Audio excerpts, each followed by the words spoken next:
Bueno, buenas, 25 de marzo del 2025. Y bueno, no sé muy bien cómo abordar, soy Evaste, ya sabes, no sé muy bien cómo abordar estos primeros audios, porque tiene uno tantas cosas que contar que no sabe por dónde empezar.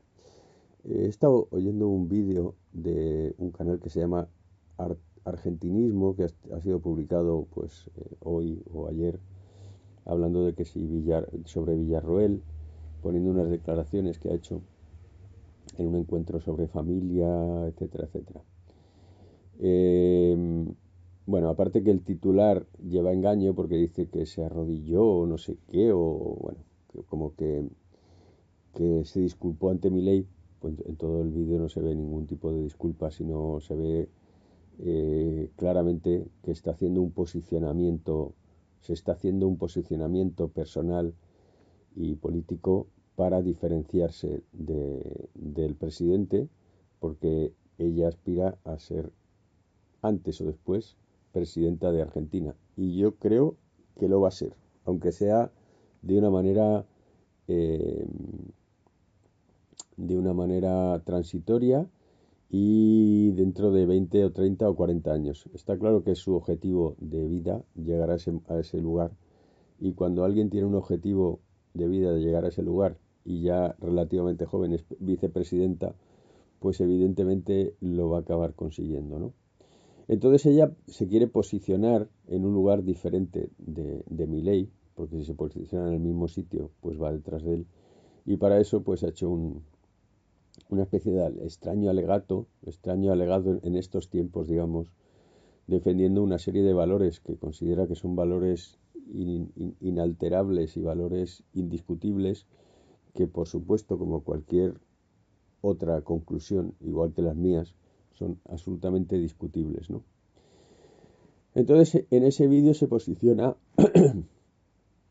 perdona, se posiciona, digamos, por la vida, se posiciona indirectamente por la religión, aunque ni siquiera entiende que es un posicionamiento, sino que indica que es algo que es así, y se posiciona por la familia como estructura básica. Y bueno, pues como no estoy de acuerdo en ninguno de los tres puntos, pues te hago mi comentario por si a ti te sirve. La vida, ¿no? La vida como valor máximo. Bueno, yo entiendo que la vida no es ni valor máximo ni valor mínimo. Es lo que hay, ¿no? Estamos vivos y a partir de ahí con eso podemos trabajar. Yo en primer lugar creo, y me diferencio de ella y de casi todo el mundo, entiendo que la vida es una fiesta, y de las fiestas se va uno cuando quiere irse. Por tanto, defiendo totalmente la posibilidad del suicidio, ¿no? Ya esto ya seguramente te va a chocar.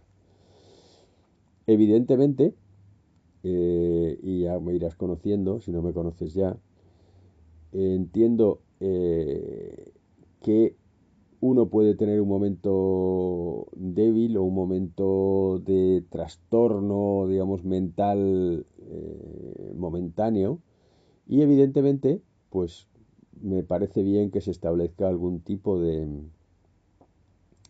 requisito, algún tipo de limitación auto, digamos, de autoprotección incluso, porque creo que la vida es, tú eres dueño de tu vida, no es el Estado, no es dueño de tu vida. Es decir, nosotros no somos un animal como una vaca, como una oveja, que no puedan decidir por sí mismas si quieren seguir viviendo o no seguir viviendo, porque seguramente al pastor o al vaquero no le interese perder un elemento digamos, de, de su ganado, ¿no? Nosotros no somos ganado, y por tanto cada uno de nosotros, para mí, es dueño de su vida. Evidentemente, aunque yo sea dueño de mi vida, yo puedo establecer una serie de limitaciones. Por ejemplo, yo puedo ser dueño de mi dinero y puedo establecer una serie de limitaciones y diga, oye, mira, yo tengo dinero en la cuenta corriente, yo no puedo sacar más del 10% del dinero de la cuenta corriente en una semana, por ejemplo. Diga, yo si saco el 10% de mi cuenta corriente hoy, hasta dentro de una semana no puedo sacar más dinero. No porque el dinero sea mío, sino porque puedo establecer un mecanismo de defensa. ¿Por qué? Porque a lo mejor conozco a alguien que me habla de un negocio que me puede resultar interesante y tengo tendencia, como así es, a creérmelo todo y por tanto poner dinero en un negocio que al final sea una estafa. Entonces, como autodefensa, digo, no, es que no quiero poder sacar más del 10% de mi dinero o poder transferir más del 10% de mi dinero en una semana. Y establezco ese programa de autodefensa. Y aunque yo luego quiera ir al director del banco, si es que hubiera, si es que hay todavía directores de banco, y decir, oye, quítame la limitación, me dirá, no, esa limitación la has puesto tú como autodefensa y yo no la puedo quitar porque tú ni siquiera tú me has autorizado a quitarla, ¿no? Entonces, en ese sentido, yo creo que es como nivel de autodefensa, de que un día uno pueda estar deprimido o un día uno pueda haber recibido un golpe demasiado fuerte o tres golpes seguidos demasiado fuertes que te hacen plantearte muchas cosas, pues yo entiendo que tú digas, no, vamos a poner una serie de mecanismos. Y yo entiendo que se establezcan una serie de mecanismos para decir, oye, yo me quiero ir de este mundo, pero para tomar esa decisión necesito pues ratificar la decisión cada X tiempo, entender que estoy en un estado mental plenamente consciente y que me hagan o hacer una análisis, un examen psicotécnico o incluso de capacidad para saber si efectivamente pues he tomado la decisión correctamente y que pase un determinado tiempo. Pero una vez que pase, que yo, esas condiciones que yo me autoimponga para seguir viviendo, pasen, pues yo creo que tengo todo el derecho del mundo a decir, bueno, hasta aquí he llegado, señores, me piro. Porque como ya te digo, para mí la vida es una fiesta y de una fiesta se va uno cuando quiere, no cuando le dejan irse. Cualquier otra manera de entender la vida es que la vida es una cárcel. ¿Por qué? Porque de una cárcel uno no se puede ir cuando quiera. Tú no puedes decir, oye, que estoy aquí en la cárcel, que ya esto ya para mí no tiene interés y me quiero ir. Pues no te puedes ir. ¿Por qué? Porque estás en una cárcel. Entonces, para mí la vida no es una cárcel. Y como no es una cárcel, sino que es una fiesta, yo entiendo que yo me puedo ir cuando quiera. Por tanto, en primer lugar, yo soy el dueño de mi propia vida, ¿no? Y yo creo que tengo capacidad y tengo la posibilidad de decidir qué hacer con ella, ¿no? Yo no me he drogado en la vida, pero ni creo que me drogue, aunque ya con la edad que tengo y con mi situación es el momento sería el momento de probar cosas, porque ya, bueno, ya tampoco vas a estropear ni vas a cambiar mucho lo que te va a pasar. Pero ni aún así no creo que por el momento las pruebe, aunque no descarto que en un futuro más o menos cercano o lejano, pues pueda probar algo. De momento no me motiva, porque, bueno, he llegado al punto en el que he llegado sin ellas, por tanto, creo que hay poca gente que haya llegado a este punto. A mí hay cosas, comentarios que hago, que me los escucha gente que ha utilizado algún tipo de psicotrópico, como LSD o cosas así, y me dice, coño, pero, o setas, ¿no? Y me dice, pero si es lo mismo que yo he sentido cuando estaba ahí. Bueno, pues también, por lo menos en mi caso, puedo llegar ahí sin necesidad de pasar a ese punto transitorio y tenerlo mucho más integrado, ¿no? Bueno, volviendo, ¿no? Volviendo a lo que nos ocupa. Yo creo que cada uno es dueño de su vida. Y realmente mmm, la persona como tal, o sea, que es una persona, porque cuando se habla de aborto, se habla de que no se puede matar a una persona, yo sinceramente, o sea, creo y con esto no estoy diciendo que se pueda quitar la vida de otras personas, porque igual que yo entiendo que yo tengo la potestad de decidir sobre mi vida, entiendo que la gente, cualquiera, tiene potestad para decidir sobre su propia vida. Por tanto, si él tiene potestad para decidir sobre su vida, yo no tengo potestad para decidir sobre su vida. Otra cosa, y ya analizaremos, es si tú acabas siendo un peligro para los demás. Entonces, si tú eres un peligro para los demás, pues eh, tendrás que entender que eres un peligro para los demás y que a lo mejor los demás pues tienen que restringirte algunas libertades o pues incluso pues habrá que ver qué se hace contigo, ¿no? Si realmente eres un ser peligroso, ¿no? Bueno, ya me entendéis, tampoco quiero entrar y profundizar mucho en esa línea por ahora. Entonces, persona, pues sinceramente, persona, yo tengo dos hijos y persona, es decir, estamos hablando de un ser que puede tener meses, es decir, hasta que no tiene meses de vida, no ya de gestación, sino meses de vida, pues no estaríamos, para mí, no estamos hablando de persona. Digamos, lo primero es que tienes que, no ya que se autorreconozca, que eso viene más tarde, tienes tú que reconocer que hay, y yo hablo más de carácter o más de manera de entender las cosas, que tienes un carácter que te identifica como diferente del resto, es decir, que tienes una huella, digamos, de personalidad, y eso pasa tiempo después.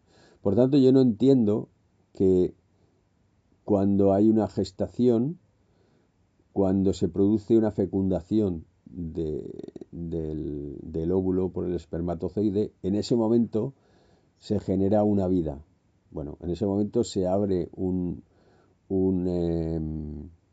proceso biológico que puede devenir en una vida, ya sea el que no se llegue a convertir en una vida, puede producirse por motivos, digamos, naturales, es decir, ese óvulo fecundado no llegue a término por la propia naturaleza. Yo estoy seguro que, vamos, no tengo ni idea, porque yo tengo conocimientos concretos de cosas, tampoco tengo tantos, pero me parece obvio que habrá muchos óvulos que se lleguen a fecundar y que no lleguen a término. ¿Por qué? Por determinadas circunstancias, ¿no? Supongo que no todos los óvulos fecundados siguen el procedimiento, siguen el proceso normal, ¿no? Entonces, a mí me parece muy artificial fijar el origen de la persona ahí. ¿Por qué? Porque si nos ponemos así, también podríamos determinar que cualquier óvulo se puede acabar convirtiendo en una persona.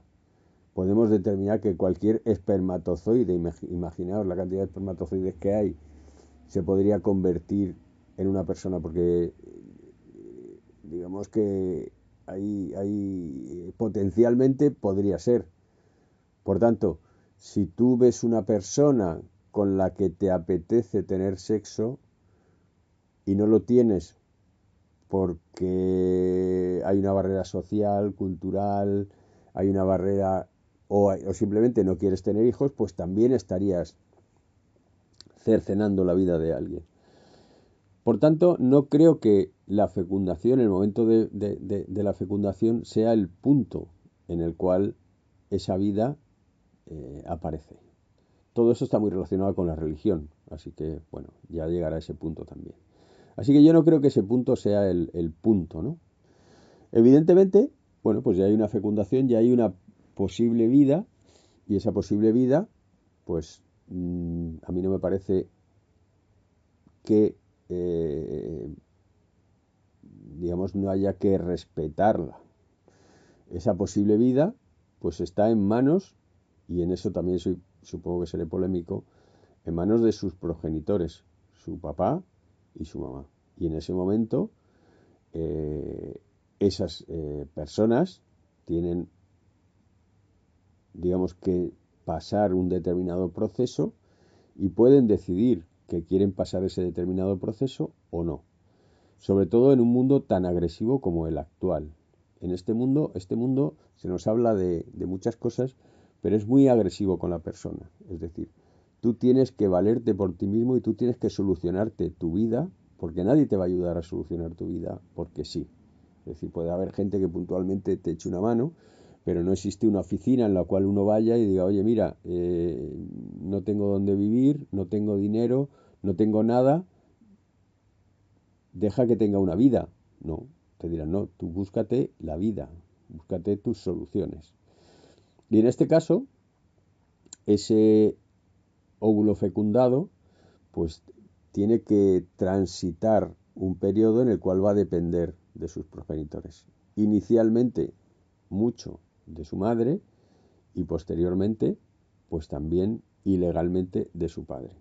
Así que yo entiendo que ellos, por la razón que sea, por una razón de oportunidad, por una razón de que no se ven con la otra persona, por una razón de lo que sea, pueden determinar que no les interesa continuar con ese proceso.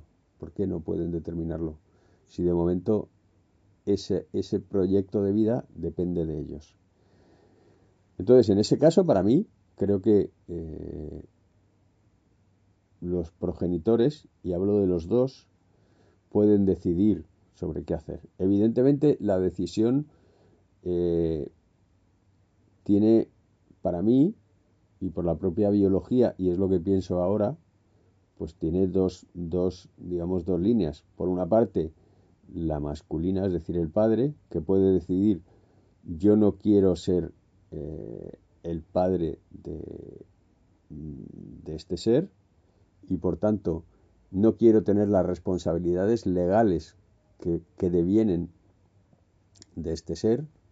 En ese sentido, hoy por hoy, opino que el padre tampoco tendría la potestad de decir, oye, mira, quiero que ese ser desaparezca, sino simplemente lo que podría decir es, yo no me hago cargo de ese ser hoy ni en el futuro. Evidentemente en el futuro, si tú quieres ayudar, participar, convivir o lo que tú quieras con ese ser, que llegue a término, pues lo podrías hacer. Pero digamos que tú ya te descomprometes con ese ser, ¿no? Y evidentemente si alguien se puede comprometer legalmente, a lo mejor podrías perder la posibilidad. Es decir, yo aquí lo que reclamo es que un hombre, digamos, pueda determinar o pueda decir, no, yo no me hago responsable de ese ser que va a venir. Porque no lo entiendo conveniente para mí en este momento. Y por tanto, pues nadie podría reclamarle más adelante qué hacer con él. Evidentemente debería comunicarlo a la madre para que la madre decida también qué hacer con él, con esa información. Es decir, en este momento pienso que la madre podría seguir desarrollando ese ser sin que el padre, digamos, lo, entre comillas, autorice. Pero sí el padre se podría desligar de sus responsabilidades. Y a partir de ahí, pues la madre puede decidir en cualquier momento qué hacer con ese ser. Si, digamos, lo que quiere es interrumpir ese embarazo, eliminar ese óvulo fecundado en cualquier momento, o quiere continuar con ese proceso. Evidentemente y biológicamente, pues hay momentos en los cuales esto lo puede hacer con poco riesgo para ella y otras veces lo puede hacer con más riesgo para ella. Así que, bueno, pues tendrá que decidir si el riesgo de salud se lo permite o no se lo permite. Esto lo digo como individuo. Como sociedad, pues la sociedad puede entender que puede hacerse cargo de ese futuro ser, porque todavía no para mí es potencial, y puede hacerse cargo o crear un mecanismo que diga, oye, si tú no quieres tener ese hijo, yo me puedo hacer cargo de ese hijo en un futuro. Yo me puedo hacer cargo de ese ser humano como colectivo en un futuro. Y bueno, pues se pueden habilitar sistemas o posibilidades de decir, bueno, como nos interesa que ese ser vaya a término, pues nosotros nos podremos hacer cargo de ese ser. Bueno, todo esto que estás escuchando seguramente a muchos les estará explotando la cabeza, pero es como yo lo veo. Y yo creo que tengo derecho a ver las cosas y expresar las cosas como yo las veo. Seguramente este audio pues no se publicará y se quedará aquí metido en mi nevera y ya veremos si alguna vez hablo de esto o no hablo de esto para todo el mundo, ¿no? Entonces, ya os digo, para mí no existe persona en el momento de la fecundación, porque podría existir persona antes también, y entonces deberíamos estar todos follando unos con otros para tener el máximo posible de seres circulantes por el planeta, ¿no? ¿Por qué no? Si yo voy por la calle y me gusta una persona, ¿por qué no voy a poder tener, por qué le estoy cercenando la vida a la posible óvulo fecundado que pueda surgir de que yo he visto a alguien que me ha gustado. Pues no sé, yo no veo dónde está el límite. Yo sí que veo que, digamos, para entender que una persona es una persona, pues mínimo, estamos hablando de alguien que haya nacido, mínimo. Y aún así, evidentemente, vamos a tratar de cuidar y de proteger a una persona recién nacida y para que continúe su vida todo lo posible. Otra cosa es que sea una persona o no sea una persona. O sea, evidentemente en el momento de la fecundación, para mí no hay una persona. Hay una potencial persona, igual que lo había 3 segundos antes de que se produjera la fecundación, igual que lo existe 3.000 millones de años antes de que se produzca esa fecundación, porque existe un potencial de que esa persona pues acabe surgiendo. El segundo punto que habla es de la religión, ¿no? De que existe un Dios. Bueno, yo creo que es bastante evidente que no existe ningún Dios y que el Dios es una creación de la mente humana. De hecho, hemos creado un Dios que es muy parecido a la mente humana o al grado de desarrollo de la mente humana. Es decir, nosotros en una sociedad que ahora está totalmente controlada por la mente, digamos, pues hemos creado un Dios que es puramente, ¿no? Es el Dios creador del universo, y parece que todos nos imaginamos a Dios prácticamente como un físico, ¿no? Como un físico que es capaz, un físico, un biólogo, un científico, que es capaz de crear esta vida a partir de la nada, ¿no? Y pues una especie de mente racional que establece el bien y el mal, que es un concepto absolutamente mental, que establece lo bueno y lo malo, ¿no?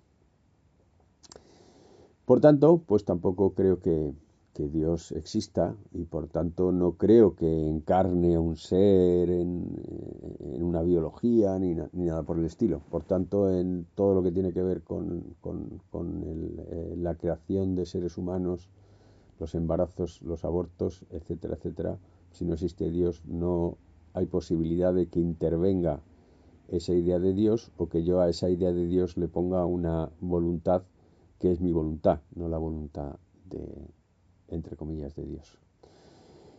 Y por último, pues habla de la familia, ¿no? En ese posicionamiento que ella está haciendo político. Ella está haciendo un posicionamiento político ante un determinado colectivo que está fuera del colectivo del presidente. Aunque el presidente Milei piense en algunas cosas de una manera parecida, ella se está desmarcando, marcando la religión muy fuertemente, aunque Milei también tiene una cierta eh, tema religioso, pero que lo deja aparte de ella. Él no defiende un poco esa religiosidad como valor absoluto y que todo el mundo tiene que aceptar, y ella se posiciona, ¿no? Y luego habla de la familia. Bueno, para mí la familia es una estructura que tiende a desaparecer y seguramente desaparecerá en los próximos años, porque ha tenido una utilidad que para mí empieza a no tener. La familia es un lugar, y hablamos de una familia, generalmente de la familia biológica. Es un enlace, es una relación que tiene que ver con la biología. Y esa relación biológica pues tiene un límite. Es decir, si tú vas desarrollando tu manera de ver las cosas, la familia es un freno.